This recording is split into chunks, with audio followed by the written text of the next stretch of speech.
Hey everyone, what's good? Welcome back to the JTech channel. And WWDC happened around about 2-3 weeks ago, and I've had hands-on experience from since then with the iOS 17 developers betas update. And personally, I think this is one of the best updates for iOS that's come out in a pretty long time. Let's get straight into it. Starting off with FaceTime. FaceTime now has a brand new update that allows you to do voice and video memos, which if someone doesn't pick up their phone, then this is going to be a pretty cool feature, allowing them to catch up with the moments that they missed. And I personally think this is a long overdue feature that they should have added a pretty long time ago, because every single time you try and call someone, you have to wait until they pick up the phone. You can now react with your hands in 3D augmented reality, which is these nice little effects like love hearts and fireworks for them special moments, and also there's a general thumbs up. We finally, in a billion years, Apple finally puts this out, which is having FaceTime on Apple TV. Now, there is two ways on you doing this. One way is for you to start a call on the Apple TV, then bring it over to your iPhone, or use your iPhone and use a new feature called handoff mode, which allows you to hand off your FaceTime call onto an Apple TV that is nearby. Now, bear in mind that both of these do use your iPhone main camera, I believe, with a big asterisk on it, because I don't know if it actually is the main camera or if it's the front face, or you can use both.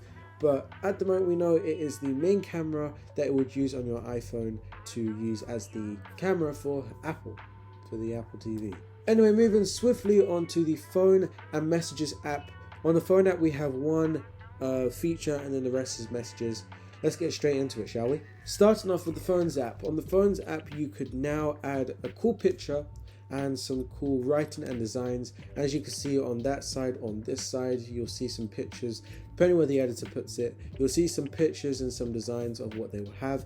And in, I believe it's China or Japan, they have a additional one, which as you could see maybe in the whole entire screen now, you can now see that there is one that now uses the side of the phone as your text, which I think is a pretty cool one. Moving on to the messages app, shall we? On the messages app, you can now let your family and friends know that you've arrived home or to your destination safely. And I think this is a pretty cool feature, especially for the people that have kids or have family members that they want to track instead of using the Find My app, which I think this is a way more trusted way of doing it. And finally, we get swipe to reply. Yes, I know WhatsApp had it a very long time ago. You can now read audio recordings instead of listening to them. This is using the new feature called Live Transcript, and it will instantly transcript out your audio recording into writing format, so then someone else can read it instead of listening to it, and they can listen to it later on, I guess. And last but not least, you could create your own live stickers and place them in way more applications, which I think this is pretty good. Now let's move on to a new feature called standby mode. This feature will use your phone in landscape mode and allow you to show useful information and important information as well. And this might include, at the moment we haven't got a full list of what this is going to include, but more is added along the way. We've got live actions, which we'll come on to in a minute, and we have Siri at a glance, and much more. And apparently we're supposed to be getting widgets to the standby mode, which I pretty much feel like is a pretty good feature that they're going to add as well. Now, bear in mind, warning, caution, add a big caution thing and shake the camera. This only works when you are charging. Yes, when you're charging. This doesn't work with you using it in landscape mode, putting your phone in landscape, and it will not work that way. You have to do it the correct way, or this will definitely not work. Now let's move on to AirDrop. AirDrop, we've got a pretty funny one here, so let's get on with it. Introducing the new way of sharing your contacts. Introduce Name Drop. Seriously, Apple, you couldn't think of a better name to give this. Anyway, this feature allows you to bring two phones next to each other, or an Apple Watch, because an Apple Watch does work in this instance, and it allows you to share your contacts. This is either your phone number, your email address, or both of them. From what I'm reading here, this allows you to share both of them and allows you to also share your contact poster that you created for your phone app as well.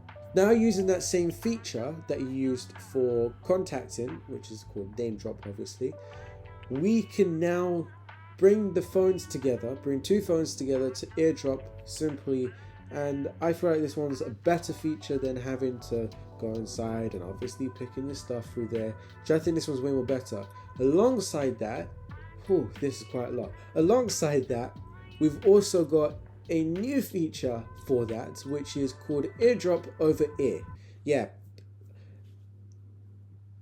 Anyway, this feature allows you to continue your AirDrop at home, or if you get a public Wi-Fi, then you can complete it over there, which I think this way is a better way of doing it without you being inside the AirDrop range if you have to go to a meeting or something. I think this way is a little bit more better actually than having to stay within the distance, especially having around about 6 gigabytes of stuff trying to transfer. Yeah. Anyway, let's continue. Moving on to a new app that people have a load of controversy on because people don't know how privacy is going to work for this app, but this is the Journals app. This app has been rumored quite a lot to be coming out, but we didn't expect it to be this way. But we now got some more answers to our questions, and let's go through them, shall we? Starting off, first off, this is a Journals app. So this allows you to write your stuff in, like what you've done through the day and stuff like that. All your regular stuff that you would usually find in a journal book. And this will also use your location, music, photos taken within the day, and contacts through the day, and add them inside of your journal. Now, obviously, as this is Apple, everything is end-to-end encrypted, which means that they can't see it and only you can. Yes, you. Yeah. Again, as this is Apple, you're allowed to pick whatever you want to add to your journal. This allows you to customize it in multiple different ways, allowing you to pick if you want your location to be used throughout the day, or if you want to use your music. So if you had a kind of feeling, like an emotional feeling or a happy feeling, it will use that information and data and bring it over to the Journals app. Now let's move on to Keyboard, which I really do love this one, and I can't believe this one's out. This one is not as much of a big update, but it's big in itself. We now have more accurate autocorrection. Yes, that is right, more accurate autocorrection. So that means that you could stop putting ducking anymore in your sentences, which I think is a ducking great feature. And also for the keyboard update, you could now just hit the spacebar to complete your whole entire sentence, so it'll kind of like think of something that could go along with the rest of your sentence. When you press the spacebar, everything will be there. Now let's swiftly move on from the keyboard to Safari and passwords. This one is a pretty big one, so let's quickly go through it, shall we? Now, on Safari, you can now separate and make something called profiles to separate your work, schoolwork, and personal stuff. And yes, we know that Google had this for a little while, but Google had it in a separate way. And I like this way a little bit more better because this way makes it more futuristic. This will also include history, bookmarks, and much, much more. Also, on the talking about Safari, you could now do faster relevant search, which allows you to type something in like what's going on in the baseball match, and will bring up a little live view of what's going on. And this way is a little bit more faster than just entering the enter button and then waiting for it all to load. So this way is a little bit more better than how it used to be. Now for the people that use the private tabs, this is a good feature for you. This allows you to have way more privacy over your private tabs and allows you to use Face ID to unlock your private tabs. Now, when this update rolls out, I believe this will be automatically set. So if you're wondering, oh, is this just a one-time thing? No, it's not. This is a thing that you could enable and disable from the settings app. Also, this is a cool feature. If you use the Mails app, I believe it's only on the Apple Mails app that this will work on.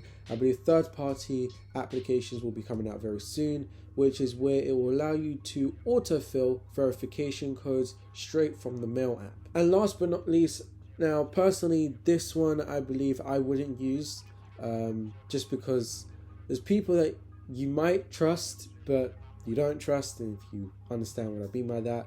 But this one allows you to set a password for someone and allow you to share it over to a trusted contact. That could either be a friend or a family member. So it's up to you if you want to use that. Now let's move on to an update that makes me very anxious in a way. Now let's start off with the first one, which I'm kind of like confused how comes this never came out a while, and this was a long overdue thing. This is now allowing you to use SharePlay for musics inside of CarPlay. And I believe for this to work, you will need to have the people that are in your car or wherever you guys are will need to have the Apple subscription as well to use this function.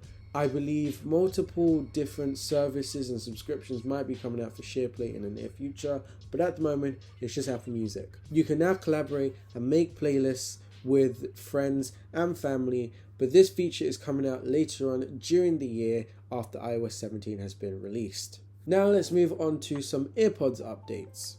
Introducing adaptive audio. Now this will allow you to blend between noise cancellation and transparency mode together and allow you to move between different environments throughout the day, and it will kind of like switch between and kind of like take out them destructive noise, like someone's digging up a road. You won't be able to hear it as much as how you used to. You could also press the button on the side of your AirPod to mute and unmute quickly, and I'll tell you what, I'm gonna love this feature because I'm gonna be using it more often. Caution, another one of them shaking camera movements. This update is only going to be available for the AirPods Pro 2nd generation, but that does not limit for the mute button and skipping over and moving over from devices on the older generations, but the adaptive audio will be coming out only on the AirPods Pro 2nd generation, not even the Maxes or not even the latest version of the AirPods. Now let's move over to AirPlay. AirPlay is pretty much going to get some new features, and I think they're pretty useful features, and we have one for Macs as well. The first feature that we have is AirPlay is now going to be supported inside of hotels, which is coming later on during the year again, and this will allow you to scan a QR code from the room's TV and allow you to securely use AirPlay on the TV in your hotel room. On Apple Maps, you can now download a piece of the map and use it offline now. Now, I don't know if this is a user error or something, but every single time I tried that feature, it seems like it wasn't working as well as I expected. But again, as I said already, it might have just been a user error and you guys might be able to get it working. And the last feature on the Apple Maps is allowing you to see in real time if there's charging station availability along your route, which I think is a pretty decent feature, and I'm sure many people are going to be using this. Now let's move on to the SIRI. Yeah, that one. This one is now getting a new feature where instead of saying hey, you can now just say, wow, this one's pretty difficult, isn't it? Apple, you made this more difficult than I wanted it to be. Now we're almost done, so let's quickly go through the rest of the features that are on iOS 17. Now let's talk about the Health app. And the Health app is getting a pretty cool feature in my opinion, which is the new Emotions tab. This allows you to track your health with how you felt in the last couple of hours, and then they'll do an overall checkup at the ending, which technically is just not letting you know if you're okay or if there's something that's depressing you, and they allow you to track back through the times. Also with that, we also got a new Health app refresh, which there will be something up maybe here or another picture just showing you what it would look like. Now, have you ever had to print a file out, write out your information, then scan it back or take a picture and then send it to your boss? Well, never again, folks. Now you can just download your PDF and then it will automatically just go through and find out what needs to be autofilled, and you can use autofill. Never again your boss has to be shouting at you. Now, coming back to what I said about live activities, let's go to interactive widgets, which, this one's going to be a different one. Now, as you already know, we've already had widgets since iOS 16. Now, on iOS 17, you'll be able to use the widgets and allow to tap in to complete a task.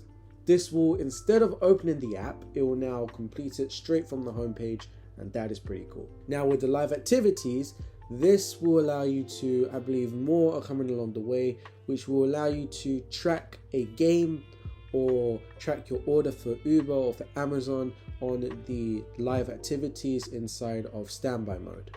Now let's talk about the one thing that everyone is always scared about talking. Now I'm going to read this off my MacBook again, as you've maybe seen me do for a little while. We're going to talk about compatibility with what iPhones are allowed for this update. Now for iOS 17 to work on your iPhone, you're going to need an iPhone XR or upwards, or you're going to need an iPhone 2nd generation or later of the SE. If you'd like to try some of these features out for yourself, you could download the public beta, which may or may not be out by the time I put this video out, but if it isn't, then when it comes out the day before or the day after, I will make a video and tutorial of how to get set it up with the betas update. By the time, what you could do is you can subscribe, like this video, and comment down below if you actually like this set and if you'd like to see more of it. And please help me get to 1,000 subscribers, because from there we could start doing some unboxing videos in some spare time I have. Anyway, until next time, this has been Jay from JTech, and I'll see you guys soon. Bye!